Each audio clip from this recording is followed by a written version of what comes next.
Hello mga kagulong.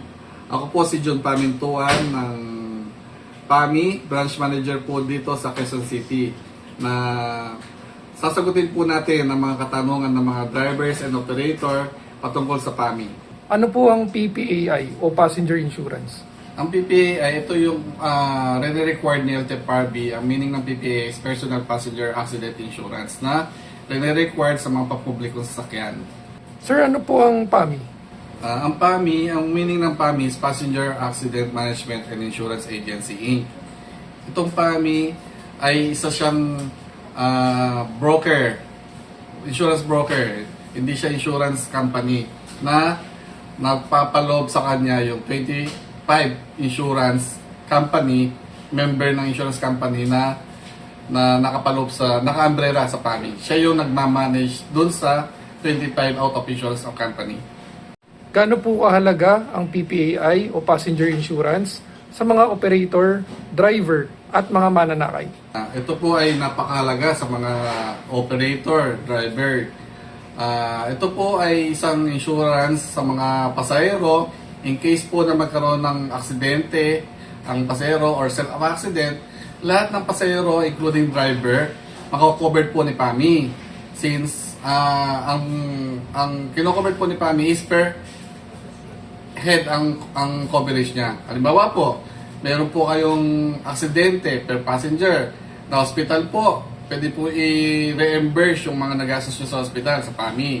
Halimbawa naman po, in case po na may death naman po, pwede nyo pong reimburse din po yung mga makiklaim nyo sa PAMI up to 400,000 per head. Lahat po ba ng pampubliko o pampasaherong sasakyan ay required po bang kumuha ng Passenger Insurance or PPAI? Yes, as per directive of ng LTFRB, lahat ng pampasaherong sasakyan ay kailangan kumuha ng passenger insurance.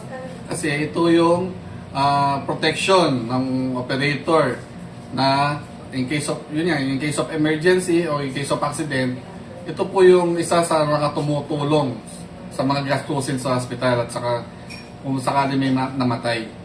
Kaya ito po yung kailangan na hindi po sila pwedeng magpaparehistro ng sasakyan na wala yung passenger insurance. Lagi po itong kasama sa confirmation ng LTFRB. Ano po ang mga requirements sa pagkuha ng PPAI or Passenger Insurance?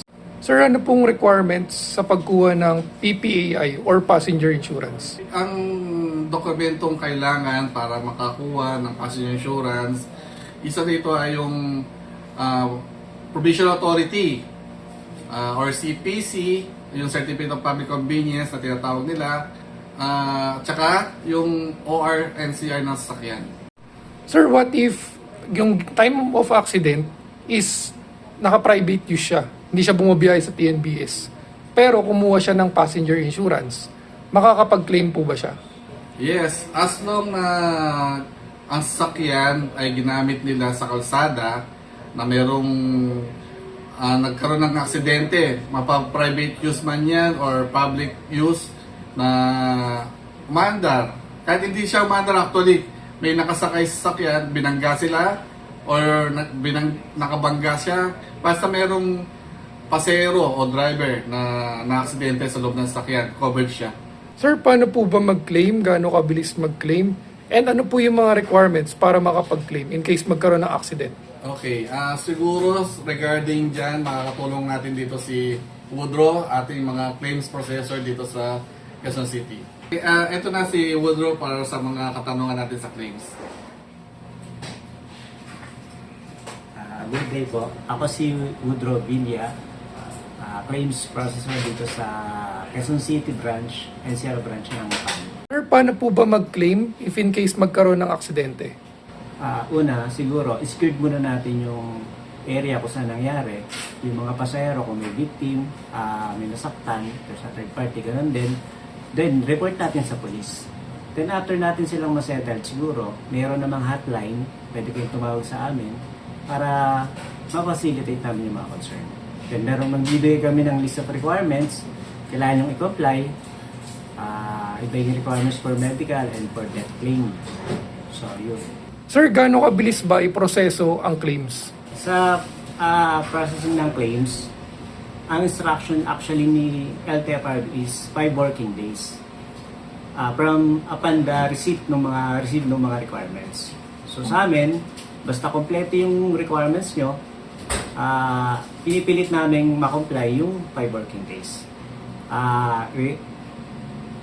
Pinorward sa akin dito sa branch, then ipapadala sa main office. Then pag na-evaluate nila, kompleto naman yung requirements, check payment, then i-inform na namin yung claimant para baka nila yung check. Sir, ano-anong mga requirement kapag mag-claim pag may accident? Ang requirements po natin sa medical claim is police report, ORCR ng unit, lisensya ni driver, insurance policy. Dun sa victim, kailangan natin ng medical certificate, mga resibo, reseta, original, hospital bill with receipts, original. Then kung si operator ang gumastos ng mga expenses, natural, siya yung mag-reimburse, siya yung magre-refund. Kailangan niya mag-secure ng settlement, notarize, then yun, kailangan niya na i-file sa amin once na completed na yung documents. Sir, paano naman po ang pag-claim sa accident pag may namatay? Ano pa po ang mga requirements bukod po sa nasabi niyo po? Para naman sir sa death claim, ganun din, police report, ORCR, lisensya ng driver, policy, insurance policy. Then do sa third part, do sa namatay, death certificate, proof of beneficiary, kung single yan, yung parents, pag married, yung asawa, natural. Funeral contract, saka yung resibo, original.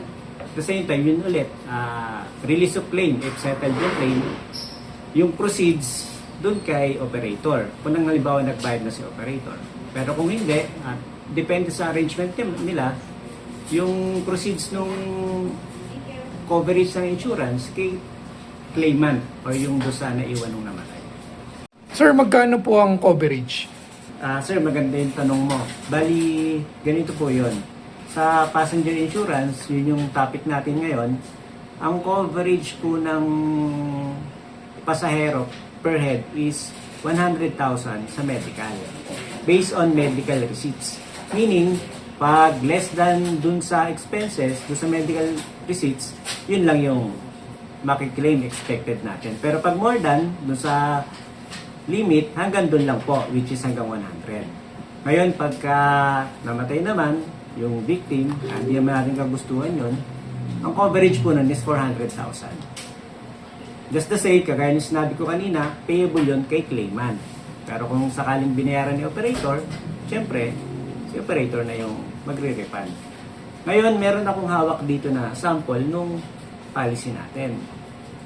Kung meron kayong concern, nandun po sa likod, yung information na kailangan nyo, pwede nyo pong i-check. Kabilang po ba ang driver sa coverage? Okay. So, yun sir, si driver. Actually, ang policy kasi natin is passenger insurance. Meaning, once na nakasakay ka, pasahero ka. So, si driver, automatic, pasahero siya. So, kasama siya sa coverage ng PPAI. What if personal use po siya nung time ng aksidente, hindi ginamit sa TNBS? Makakapag-claim pa rin po ba? Maganda ulit yung tanong mo. Kumbaga yung tanong mo is tanong ng karamihan. Ganito po yan. Ang coverage po ng insurance natin is 1 year. So, 365 days. Ang tinitingnan po namin dyan is regardless kung personal or public commercial use. Kasi automatic po yun eh. Automatic na siya. Whether personal mo siya ginamit or private use is, ang tinitingnan namin is cover ka ba nung policy. So, kung ginamit mo siya as personal use, ang sagot po, cover pa din siya. Makakapag-claim pa rin siya. Ang hindi lang po kasali, may tinatawag po tayong exclusion. Kung yung driver po is nakainom or under siya ng influence ng kung ano man, ini-exclude po siya sa liability ni insurance. Hindi po namin siya sinasama. Okay. Sa mga operator, driver na gusto mag-avail ng passenger insurance, kami po, PAMI, welcome po kayo sa amin. Located po kami dito sa, malapit lang po sa building ng LTFRB. Located po kami dito sa 16 East Avenue, ng second floor Prima Building. So, malaya po kayo bumusita. Hanapin nyo lang po ang inyong lingkod, si John Pamintuan, o kahit sino man po makasalubong nyo dito sa mga empleyado ng PAMI. Pwede po kayong mag-inquire or bumisita sa aming website www.pami.ph. Kami po ay bukas magmula Lunes hanggang Biyernes, magmula alas 8 ng umaga hanggang alas 5 ng hapon. Mga kagulong, mag-ingat na lang po tayo sa ating pagmamaneo, ganun din sa mga pasero. Huwag po natin gamitin ang init ng ulo. Alam po natin dito sa atin ay sobrang traffic. Magbigay tayo sa kalsada. Ang passenger insurance po, malaking tulong po ito sa ating mga drivers, operator, ganun din sa pananakay. Hindi po natin sinasabing araw-araw magkaksidente. Maganda pa rin po na ingat, walang aksidente mangyayari sa ating ano. Unang-una po, ito ay isang perwisyo sa mga driver, lalo na sa mga na-aksidente. Konting ingat lang po mga kagulong. Sana po yung paglalakbay natin araw-araw ay mapayapa. Maraming salamat po. Ang iyong lingkod, si John Pamintuan po ulit. Magandang hapon po.